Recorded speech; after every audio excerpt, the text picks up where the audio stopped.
Good afternoon. Good afternoon. I'm William Anthony Hay. I'm the Associate Director for Public Programs in the School of Civic and Economic Thought and Leadership at Arizona State University.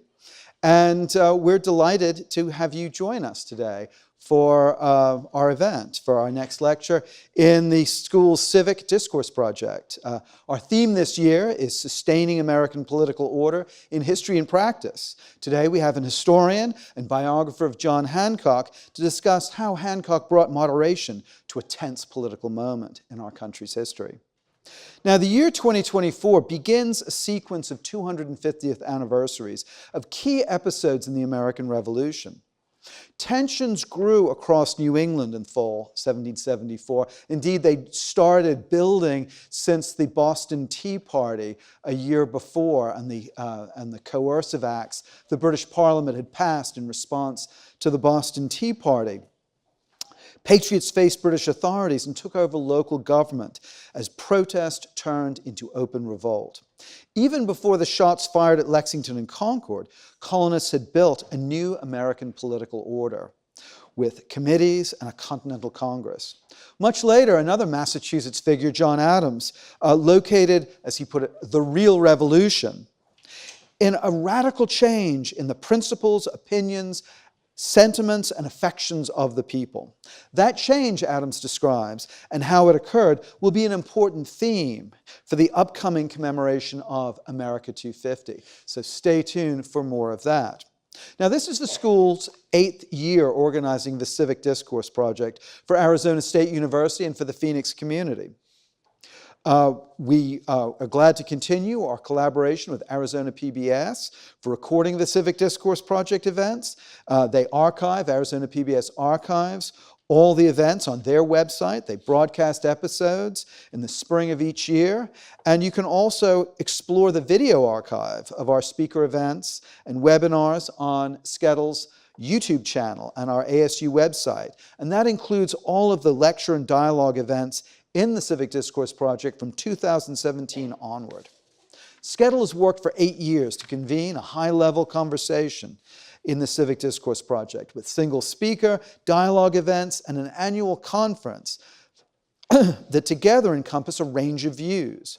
The public project, these public programs, are an extension of the school's academic program. Our courses, curriculum, degrees, and student experiences that strive to reconnect liberal arts and American civic education. So please explore our work further on our website at Arizona State University. And now to our speaker. Brooke Barbier is a public historian and independent scholar. A Southern California native from La Jolla, she followed an interest in American history in the founding era that led her east to Massachusetts, to Boston, where she's founded and leads Ye Olde Tavern tours, a popular outing along the Freedom Trail, Boston's renowned Freedom Trail. Barbier earned her doctorate in American history from Boston University and then published her first book, Boston and the American Revolution, A Town versus an Empire. Last year, she published with Harvard University Press, King Hancock, The Radical Influence of a Moderate Founding Father. Copies of that book will be available for purchase and signing after tonight's lecture outside. I'm delighted to welcome Brooke Barbier on political moderation as a stabilizing force in a time of rebellion. John Hancock and the American Revolution. Thank you, Will.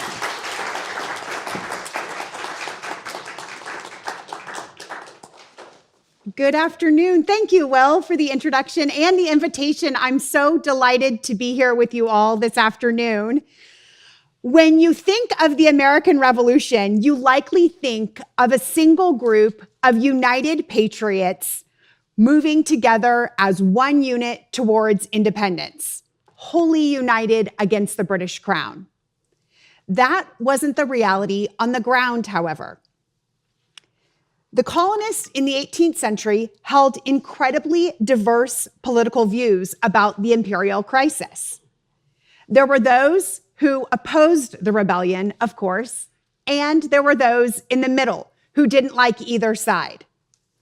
Then there were those who joined the patriot cause, but some in that group were far less inflammatory than others. Such patriots wanted to change the power structure between the crown and the colonists, but they had varying ideas about how and when to achieve that. These moderate patriots are the subject of my talk tonight. That may sound like an oxymoron, moderate patriots, but it's not. One could be committed to resisting encroaching royal policies and also not share the same goals or tactics as other radicals. We're going to look at two different phases of the American Revolution tonight: the resistance and rebellion of the 1760s and 70s, and then building the new nation in the 1780s. We're going to zoom in on Boston and Massachusetts tonight. This is the perfect place to focus our talk because Boston in the 1760s and 70s was the epicenter of violent protests, mobbing, and tarring and feathering. The town had no shortage of bold and brash radical inhabitants like Samuel Adams.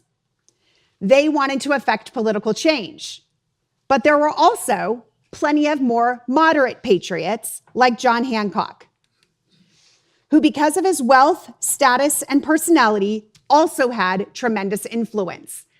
When we were doing a check today of the slides, I said, oh, John Hancock would be thrilled at how big his picture is here. So he had a healthy sense of himself, and so he would have just been delighted that you're all gazing at him so large. Because of Hancock's wealth, status, and personality, he also held tremendous social influence. He may have had a bold signature on the Declaration of Independence, but he disagreed sharply with Samuel Adams, even about independence, as we're going to see. They both arrived at the same destination: rejection of British rule and an independent United States, but they traveled on divergent paths. Despite these differences, it's natural to believe that all American colonists thought and acted as one body. Psychologists identify a tendency called hindsight bias, wherein people tend to see past events as predictable or logical. With this type of thinking, outcomes seem more likely to have occurred than they actually were, and other outcomes or perspectives are dismissed as irrelevant to the final outcome. When evaluating history, and especially a revolution, it is easy to succumb to hindsight bias and believe that everything transpired the way that it should have. But this ignores the complexity of life in the late 18th century, when many patriots disagreed with each other about the course of resistance. Hindsight bias is not exclusive to us as we look back 250 years later, though. It dogged people who lived during this time period, lived through the events, witnessing them firsthand. Let me give you an example.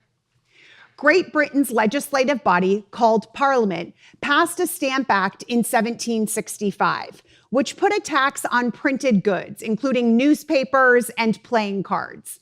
This begins that familiar timeline of Americans clamoring, no taxation without representation. Andrew Oliver was the Stamp Act collector for Massachusetts, and to oppose the tax, a mob in Boston targeted his home, broke all of the home's windows, set fire to his carriage, and destroyed his warehouse where they thought the stamps would be stored. Then the mob demanded that Oliver resign the next day. He did, the very next day. 2 weeks later, another mob targeted Lieutenant Governor Thomas Hutchinson, his home.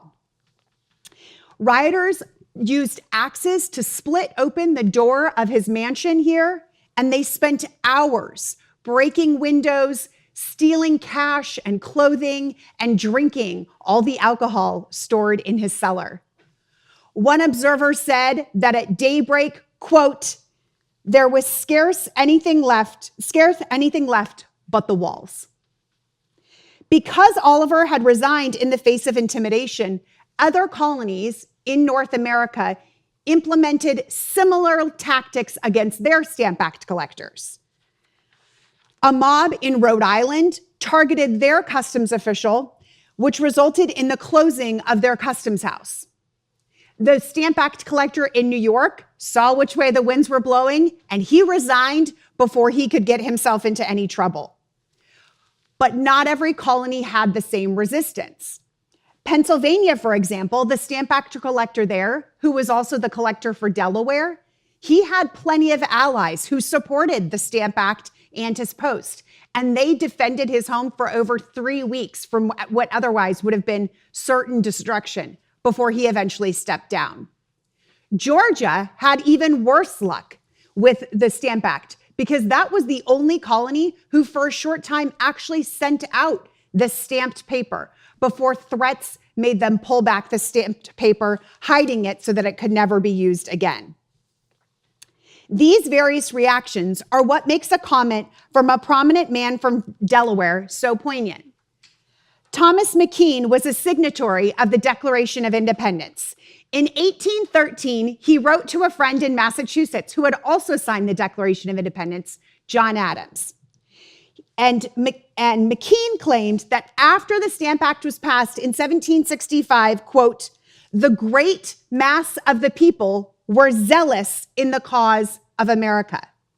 He was writing 48 years after the event, and it's easy to gloss over the intricacies of the past.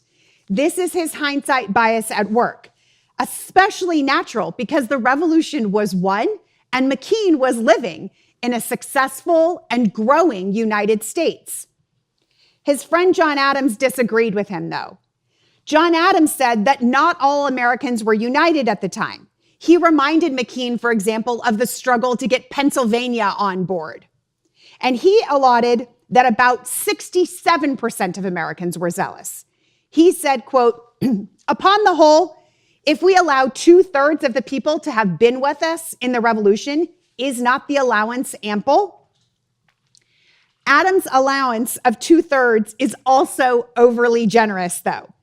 Despite the challenges of labeling people within static groups, historians have estimated that about 20% of British colonial Americans at this time remained loyal to the crown.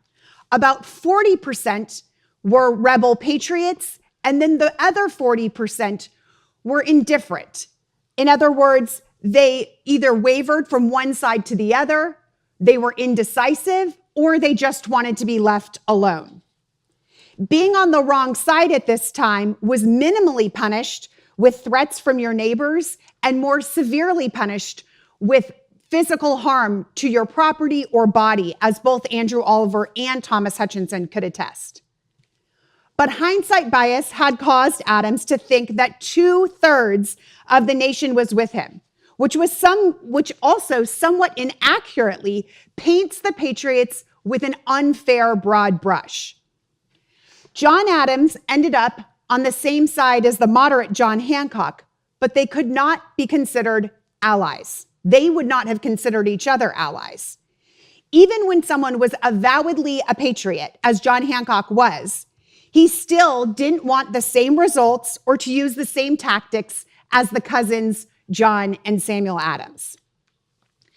Let's talk about how John Hancock reacted to the Stamp Act riots in Boston. Hancock opposed the tax, no question, but he was furious at the way that the violence against Hutchinson had devolved. He said of that, quote, I abhor and detest as much as any man breathing. Hancock was the wealthiest man in Boston. He inherited a massive mercantile business from his uncle, and he worried that Boston would get a bad reputation, especially among those in London, his trading partners. So he did something pretty interesting. He got the rioters together, the Stamp Act rioters, and he entertained them with food and drink at a local tavern, paying for this party. And he asked for everyone to peacefully demonstrate going forward. He aimed for a more orderly resistance. Parliament doesn't give up, though. The Stamp Act is passed in 1765, and it's just 2 years later when they pass the Townshend duties. This is placing a duty on imported British goods, so clothing, tea, paper, things like that.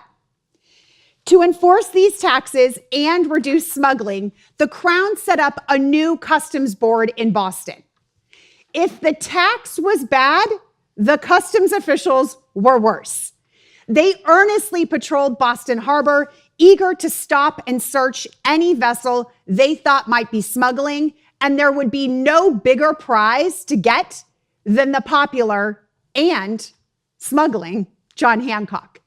This is a picture in 1768 of Boston Harbor done by Paul Revere, and the arrow takes you to Hancock's Wharf. Not everyone was prominent enough to have their own wharf, but Hancock certainly was.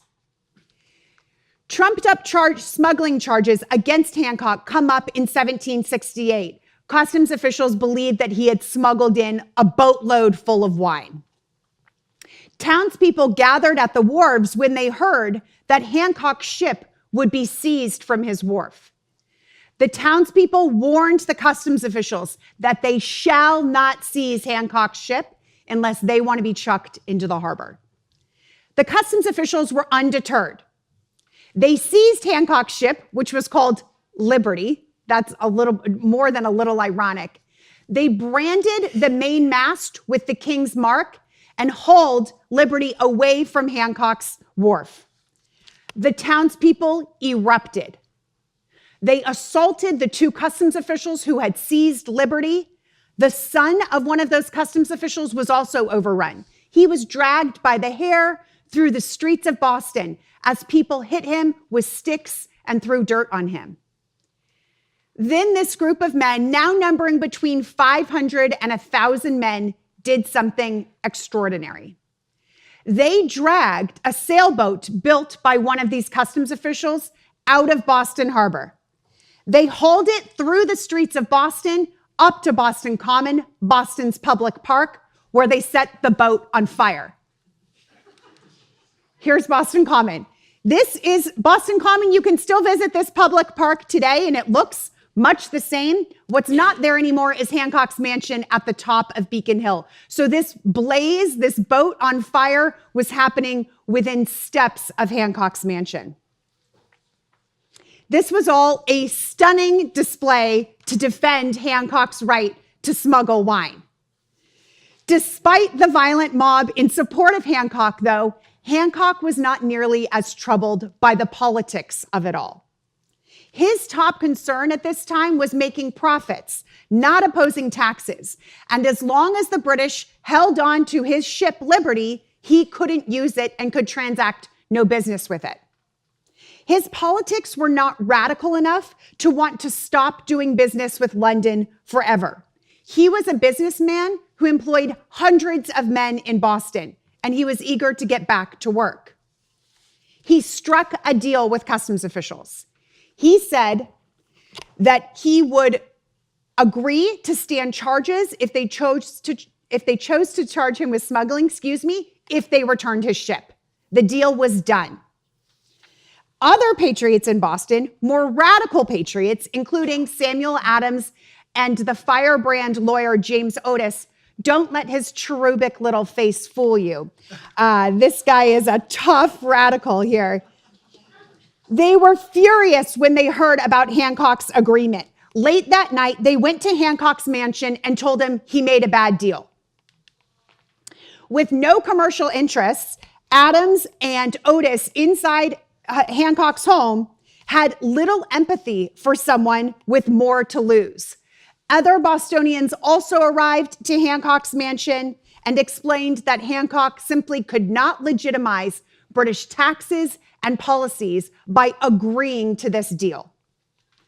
With mounting pressure, Hancock reneged on the arranged deal. Notably, his first instinct had been to bargain with the British, not attack or stonewall them. He sought practicality when living under British rule, and he had a more temperate disposition. But when faced with strong opinions from Bostonians, Hancock backtracked. He continued, however, to work on a more peaceful way to effect political change. To render the townshend duties moot, he and other merchants in Boston tried to get other North American merchants to implement a boycott of British goods. It's pretty simple. If no one imports British goods, the townshend duties serve no purpose. They won't be collected. This boycott was mostly successful, but there were a few violators, even in Boston, and some patriots made life very difficult for them.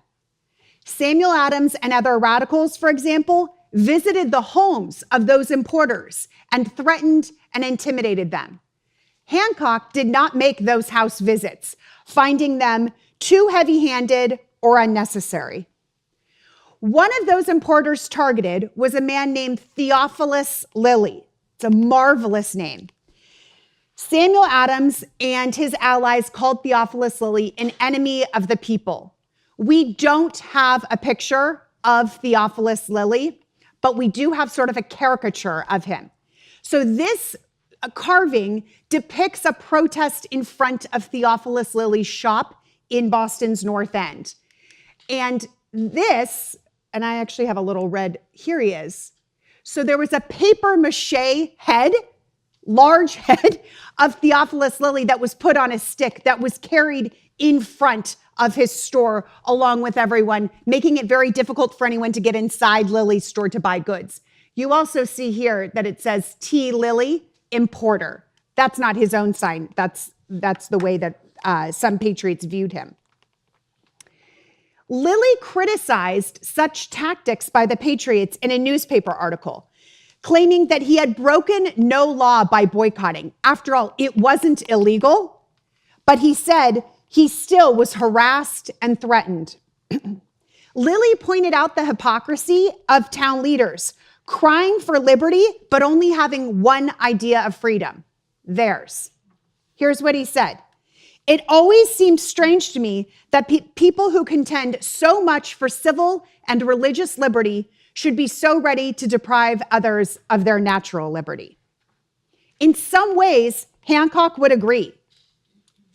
After over a year of intimidation of importers, he tired of the patriots' continued pressure, especially when the boycott had worked and most of the townshend duties were repealed. That was good enough for Hancock and most of the merchants throughout North America, who were eager to resume business with the British Empire. While Samuel Adams and some radicals wanted to keep the boycott going, Hancock wanted to be free to do business as he chose. After 5 contentious years of rebellion, beginning with the Stamp Act, Hancock was ready to step away from politics entirely in 1770.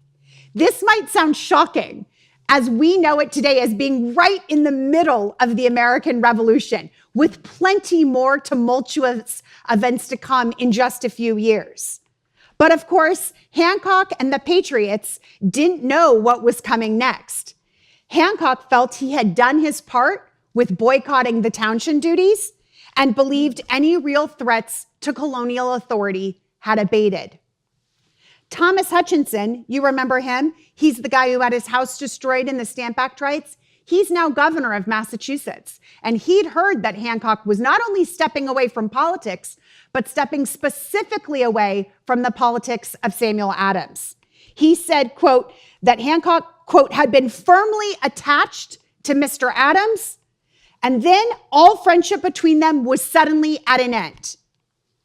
And Mr. Hancock expressed his dissatisfaction with the party. Samuel Adams was upset, as you can imagine, with Hancock and his friend Thomas Cushing. Cushing was another moderate merchant who was a friend and ally of Hancock's. And Adams fumed that both of them were moving away from politics. Here's what he says. For the sake of their own ease or their own safety, they preach the people into paltry ideas of moderation. Adams, unlike Hancock and Cushing, had no commercial interest. So it was easier for him to keep the agitation and the boycott against the crown going. Samuel Adams claimed that Hancock and Cushing did not realize, quote, the evil tendency of their conduct, end quote, when they declined to participate in politics at this time. Avoid being ensnared by the trap set by Samuel Adams, that of a false binary. To Adams, Hancock and Cushing either went along with his politics or they were evil. Rarely is life, much less revolution, that clean. Hancock and Cushing had opposed the townshend duties, but after most of them were lifted, they were eager to get on with their lives and businesses. People are complex and make political choices for myriad reasons. What may be good for them one year will not be good for them another. For the next 3 years, from 1770 to 1773, most Bostonians, like Hancock, lived peacefully, without protests, without riots. They, like Hancock, needed a break from the threats, violence, and increasingly hostile atmosphere. And then everything changes in 1773. Parliament passes another tax, and this one's on tea. I have a feeling you all know where this may be going. Hancock re-engages with politics after the Tea Act is passed because it's going to directly affect his business. For the past few years, he'd been trading in tea, and under the provisions of the Tea Act, he would no longer be able to sell the commodity. In an unlikely twist, Hancock teams up with Samuel Adams, and they both support the Boston Tea Party.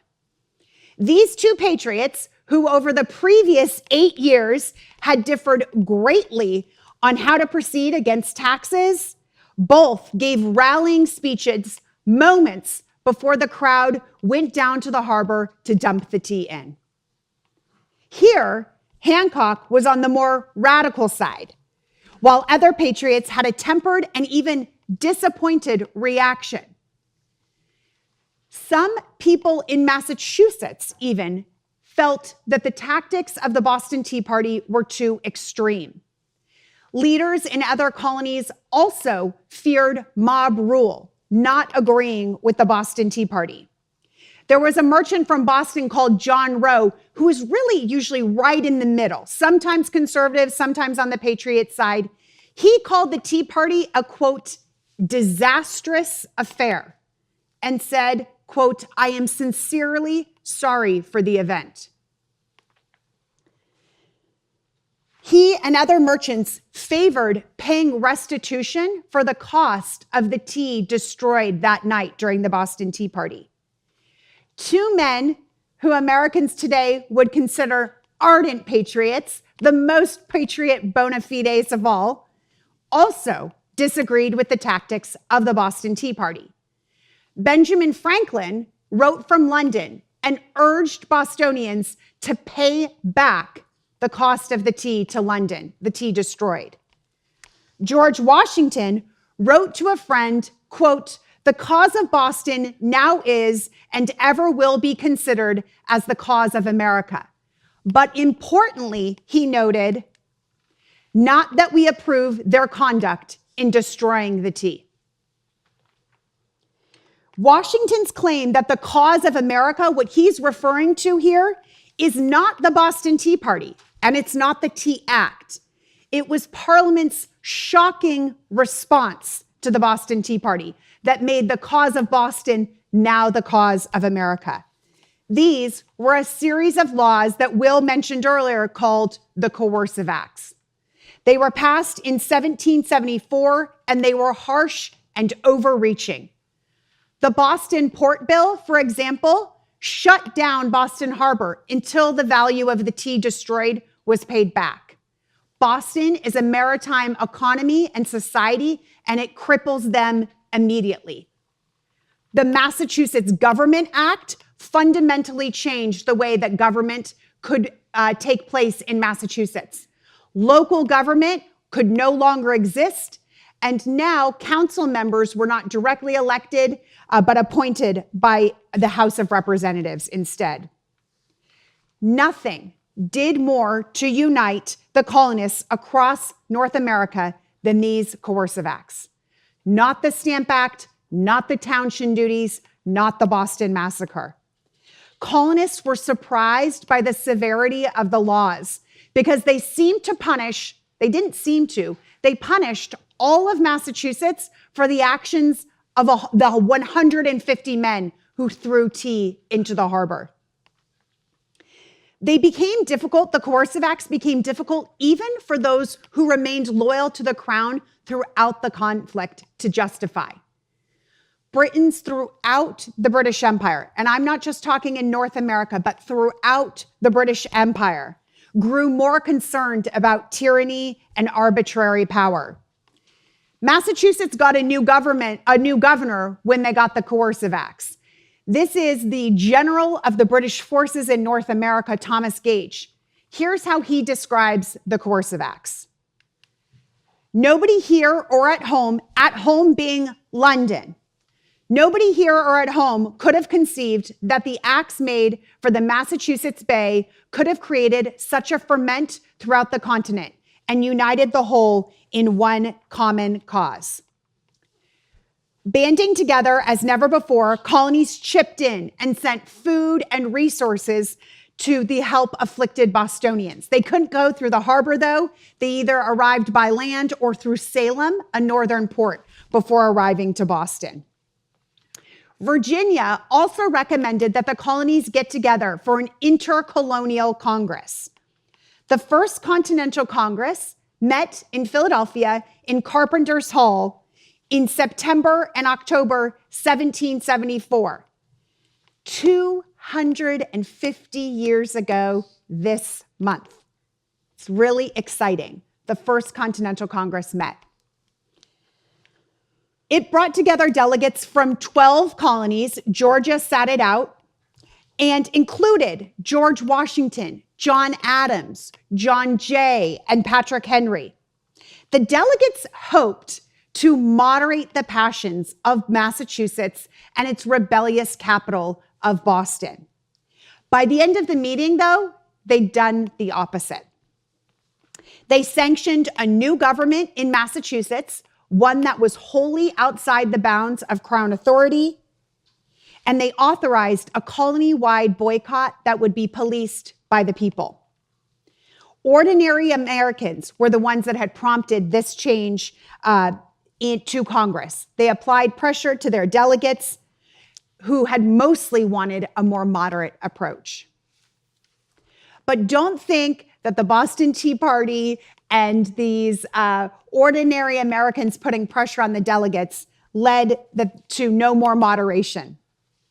The Second Continental Congress met in the spring of 1775 in Philadelphia.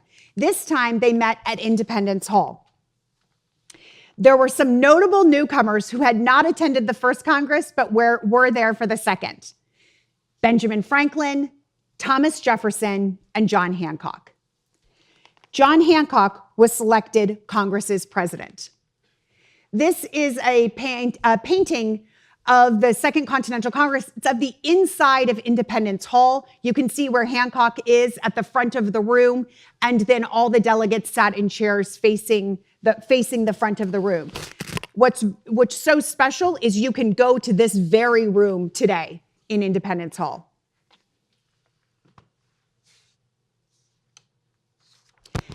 Hancock being elected president of the Second Continental Congress was the single most important moment in Hancock's political life and cemented his legacy. Let me tell you why.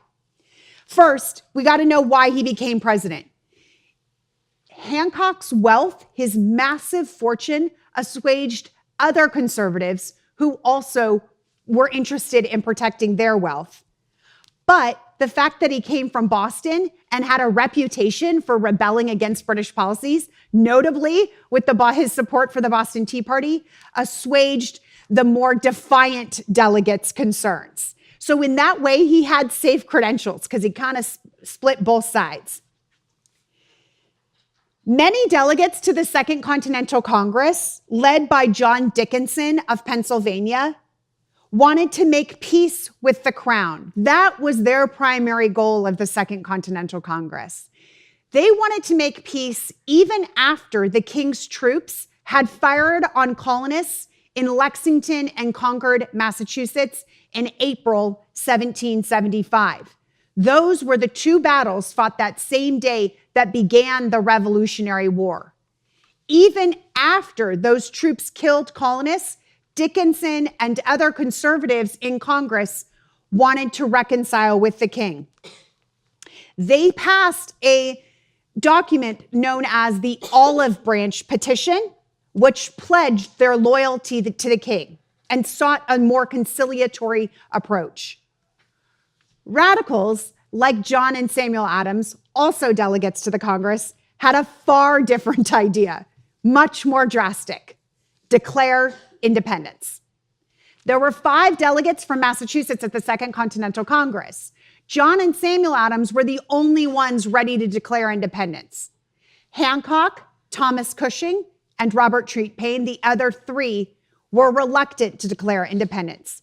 And in fact, according to John Adams, Samuel Adams had, quote, become very bitter, end quote, with Hancock for not putting his considerable influence behind independence, and began talking badly about Hancock throughout Philadelphia.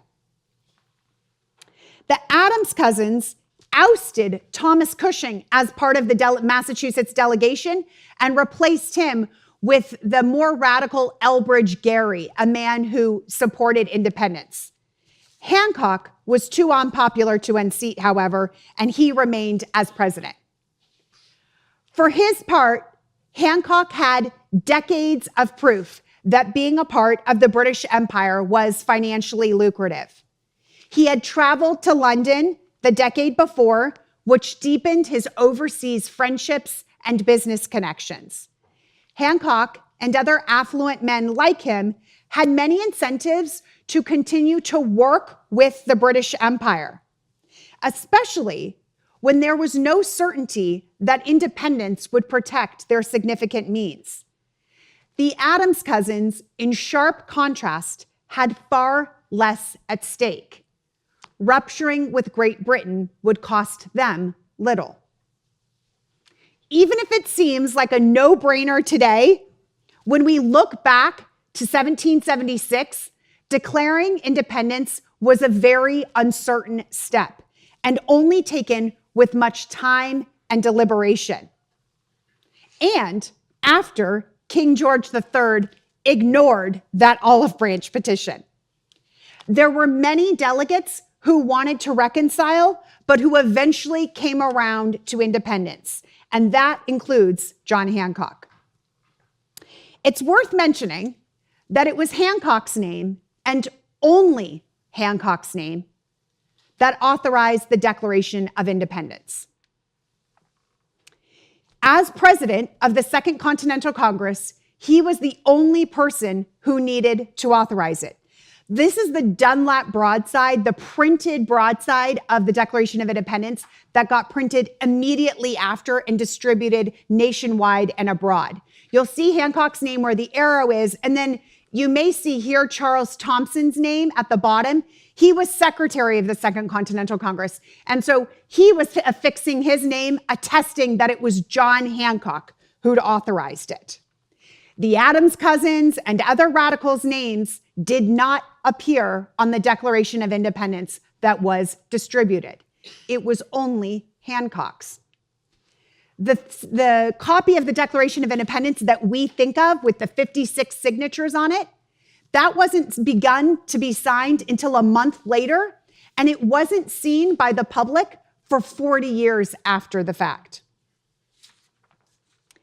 Hancock's temperament was still inclined towards moderation after independence, which greatly helped the early years of the new nation and is where we'll now turn and conclude. In 1787, a group of elite men in Philadelphia proposed a new government structure run by a new constitution. Given that the Constitution still governs the United States today, we can look back on the debate about its ratification and feel convinced that it was the right government at the right time. But the US Constitution was unpopular among many Americans, and there was a very real chance that it would not be passed. The delegates in Massachusetts were pretty evenly split for and against the Constitution, with a slight majority opposing ratification. Before the Massachusetts Convention began in 1788, 4 states had already ratified, and Connecticut ratified the day the Massachusetts Convention began. This political cartoon comes from a Federalist newspaper. Federalist is the name given to those who supported the Constitution. And as each state would ratify the Constitution, a new pillar would be added to this cartoon. You can tell that this is a Federalist newspaper because look at where the pillars are coming from, the heavens. Only 9 states were needed to ratify the Constitution, so Federalists were more than halfway before Massachusetts even weighed in. But Massachusetts was not just one more vote. It was considered a swing state because it had strong revolutionary credentials and clout. People believed that if it passed there, it might prompt others to do the same. New Hampshire was waiting to hold their ratifying convention until they heard what their neighbors to the south decided. Federalists, James Madison and George Washington, worried that New York might also be influenced by the decision of Massachusetts, and Washington acknowledged it could sway Virginia too. There is no question, however, that the decision of other states will have great influence here being Virginia, particularly of one so respectable as Massachusetts. Federalists in Massachusetts knew who to lobby: the state's governor and most popular man and president of the ratifying convention, John Hancock. Delegate after delegate agreed that whichever side Hancock landed on would be victorious. There was common agreement that Hancock wavered between both sides, but leaned more towards against ratifying the Constitution because he worried it would take away his authority as governor of a sovereign state. Fearing defeat, Federalists caucused hard after hours, including to going to Hancock's home and proposing a bargain. They said, "You can offer amendments to the Constitution." No other state or person had done that yet because previously, up to that point, it had not been allowed to offer amendments. You either voted up or down. The Federalists knew that if the influential Hancock suggested changes, it might calm other citizens' concerns. Hancock decided to support the Constitution, but he chose a moderate path. He split the difference between support for the Constitution and opposition to. He would vote to ratify, but not in its current form. He proposed 9 amendments that focused on the power of the states, which would be stripped by the Constitution as it was currently written. The vote to ratify took place a few days later, and Hancock made one of the most significant speeches of his life.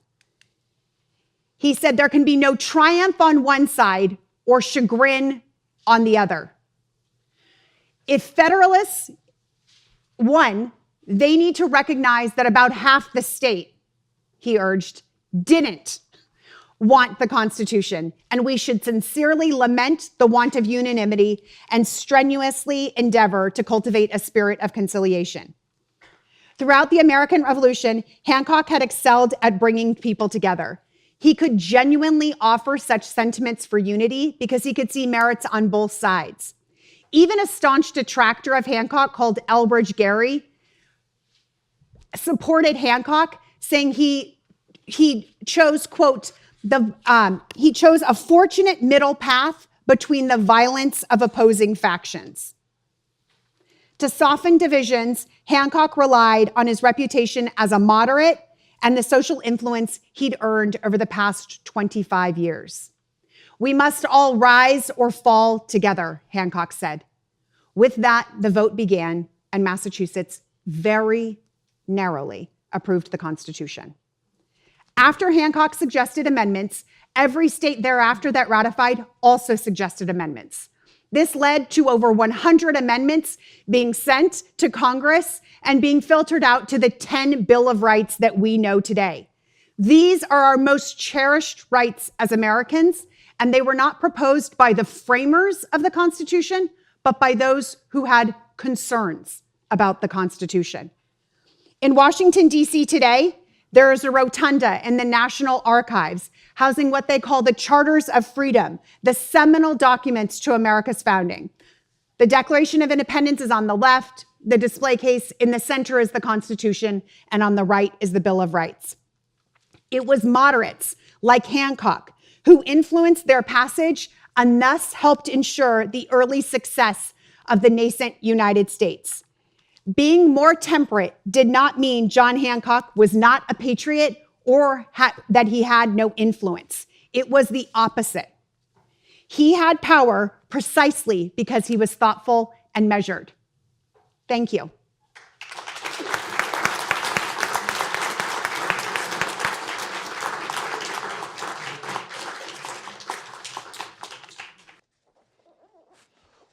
Brooke, thank you for a fine talk Thank on you. John Hancock and moderation. And you strike a very interesting note that moderation is not just splitting the difference between opposing views.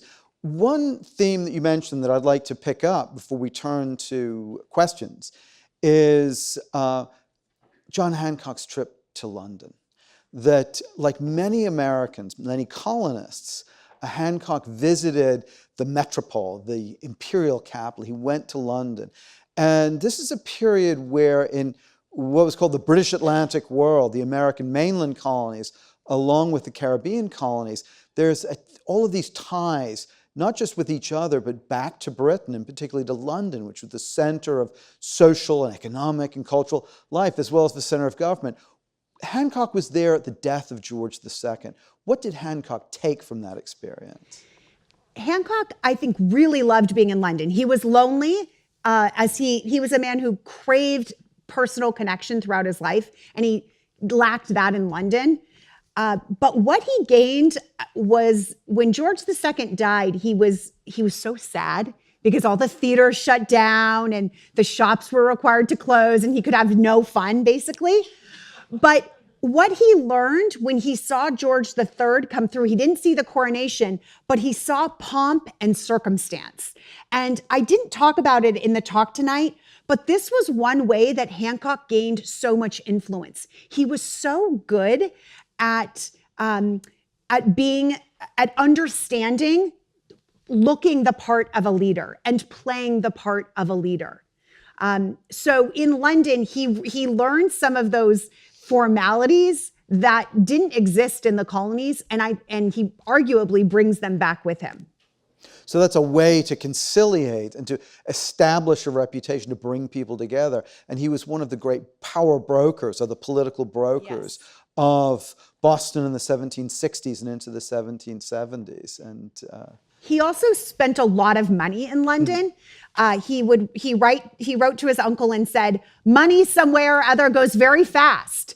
And he spent a lot on clothing. And this was another way that he demonstrated power. Historians often neglect to mention the clothing that people wore, which I don't always understand because it's so important. It's literally the way people see you.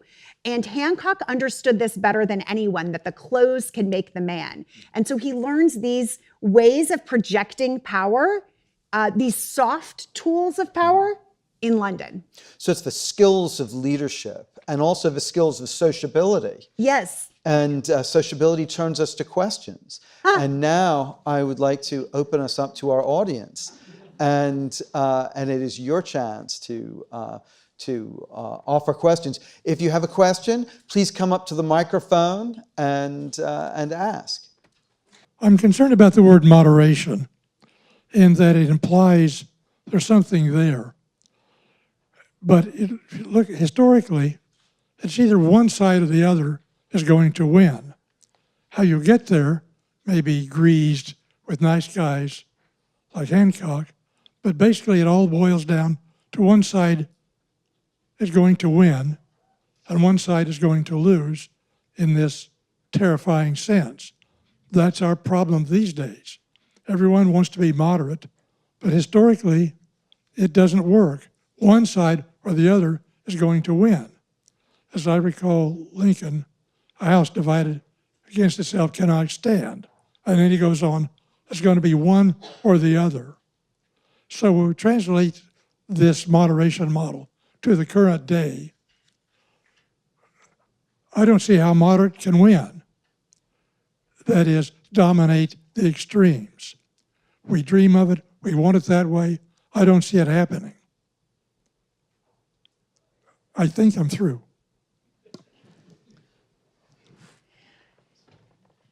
My specialty is 1760s and 1770s politics. But what I'll say is that you're right in that someone wins the war. And that's and spoiler, it's the United States. I didn't get to that in the talk tonight. Yeah. But what my talk is trying to show is that there's shades of gray. Even if it's black and white and black wins, it's Hancock and John Adams weren't allies. Both Adams cousins despised John Hancock. And so that's what I'm getting at, is the complexities that you can end up on the same side, but not always agree with the person or the way that they're going about things. As I mentioned, Samuel Adams, he had a tendency to see threats everywhere. He really wanted to make people feel afraid. And Hancock said, hey, the threat's gone. Let's chill out. Let's focus on our business. That in that 3-year break he took, he also began courting his wife. And so he had other concerns. So yes, you're right in that there's a winner and there's a loser when it comes to war, but not everyone on the winning side got there the same way. Similarly, not everyone remained loyal to the crown for the same reasons. Some remained loyal to the crown throughout the conflict for religious reasons. They were strong Anglicans. Others had strong economic interests, or they simply thought that the radical patriots were too radical, that they couldn't get on board with that. So you're right that there's a winner and a loser in this situation in terms of the war, but there's shades of gray even in the black and the white. Thank you. Please.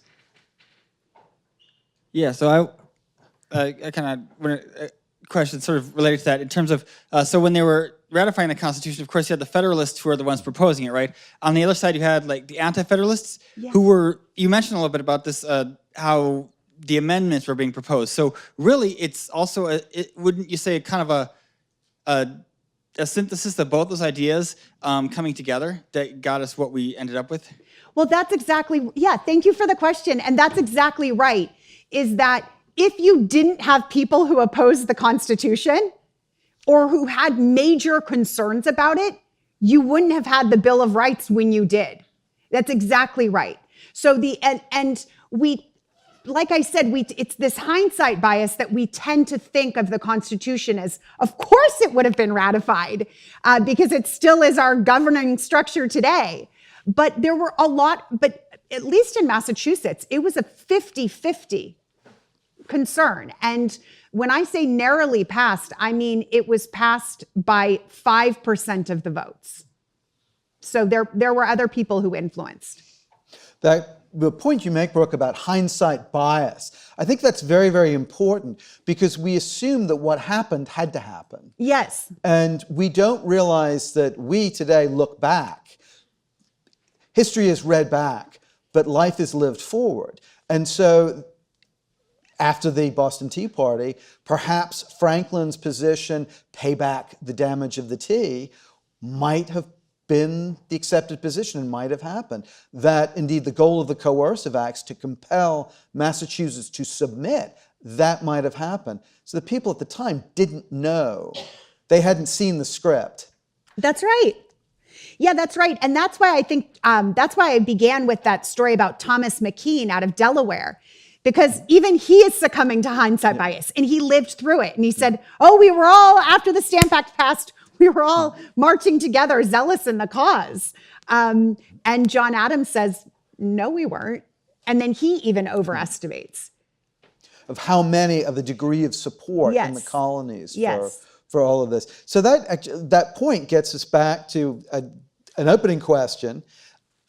How do you, the difficult, it's not a matter of imposing a position whether the center eclipsing the extremes or the extremes driving through and acting as a leading vanguard, but it's rather building coalitions. Yeah, that's Hancock was such a gifted coalition builder. Account after account says of him that he was very good at people skills, what we would call today people skills. One observer said that when he was speaking to someone, he treated every person as if they were, quote, a brother or relative. So he was so gifted at social skills and social interactions in a way that someone like John Adams would never be accused of being sociable and congenial. And George Washington remained aloof throughout his life. That was, in fact, part of his appeal, was that he seemed above so much. But Hancock, he got in there and he shook hands and he bought wine and he treated to dinner and he looked the part of a leader, eventually earning the nickname of King Hancock. And these are from people who are resisting rule by a king. That's how popular he became. And it's fascinating about Hancock, he operated, this is a point to make, it was not an egalitarian society. That Hancock was a wealthy merchant and who'd been taken in by his uncle as a boy and brought up in a life of colonial privilege, that he was a member of Boston's elite and an heir to a fortune, and yet he shook hands and he dined with ordinary men, common men, artisans and laborers. And so that was part of his way of politics. Yeah, that's right. He's so visibly above everyone. I don't know if you remember the picture of him, but he literally wore gilded clothing. No one else could afford gilded clothing in Boston at the time. There's one account where a French aristocrat is dining at Hancock's mansion, and he writes an account of this, and he says, there was a hat maker at the table. A hat maker was at the table. And they said, and the governor, Hancock was governor at the time, seemed very familiar with him.